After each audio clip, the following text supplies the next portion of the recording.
অনেক দিন পর একটা বাংলা সিনেমা দেখলাম যার নাম রবিন কিচেন। বনি ও প্রিয়াঙ্কা অভিনীত এই সিনেমাটি এই সপ্তাহে রিলিজ হয়েছে। ভেবেছিলাম সিনেমা ভালো হবে, কিন্তু পুরো সিনেমা দেখার পর সব আশাতে জল ঢেলে দিল।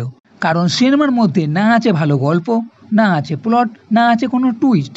শুধু এক লাইনে সিনেমা চলছে এবং একটু পলিটিক্যাল থ্রেট ও একটু প্রেম ভালোবাসা ছাড়া এই সিনেমার মধ্যে তেমন কিছুই নেই। যদি খোলসা করে বলি তাহলে বলবো, রবিন যে এক নতুন হোটেল খুলেছে, যার এটা প্রথম থেকেই স্বপ্ন ছিল, একটা রাজনৈতিক পার্টি অফিসকে ভাড়া নিয়ে। এরই মধ্যে নিহারিকা নামে এক মেয়ে কাজের জন্য এখানে আসে। হোটেলের খাবার খুবই ভালো, সবাই খুবই পছন্দ করছে। এরই মধ্যে নিহারিকা ও রবিনের মধ্যে একটা ভালোবাসার সম্পর্কও তৈরি হচ্ছে, কারণ তারা দুজনেই অনাথ।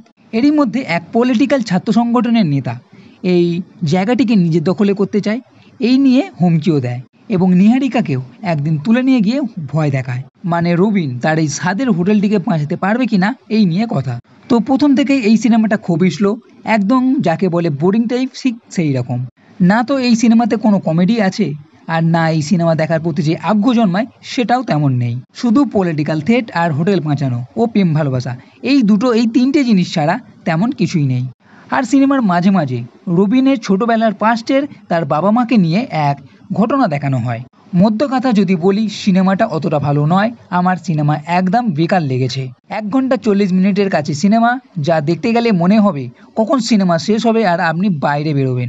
তাই সিনেমা দেখার কথা যদি মনে করে থাকেন তাহলে বলবো, পয়সা খরচ করে দেখার মতন এটা সিনেমা নয়। আর টাইম পাসের জন্য আমার মনে হয় না এই সিনেমা আপনি দেখতে চাইবেন। রবিন কিচেন একটা ফ্লপ সিনেমা, এটা বলতে পারি। তাই এরপরেও যদি দেখার ইচ্ছা হয় তাহলে সেটা আপনার ব্যাপার, আপনি দেখবেন কি না। তবে আমার খুব একটা ভালো লাগেনি। তো বন্ধুরা, এই ভিডিও যদি ভালো লেগে থাকে তাহলে লাইক করো, কমেন্ট করো, শেয়ার করো, আর এই চ্যানেলটি সাবস্ক্রাইব করতে কখনোই ভুলবে না। এই ভিডিও দেখার জন্য ধন্যবাদ।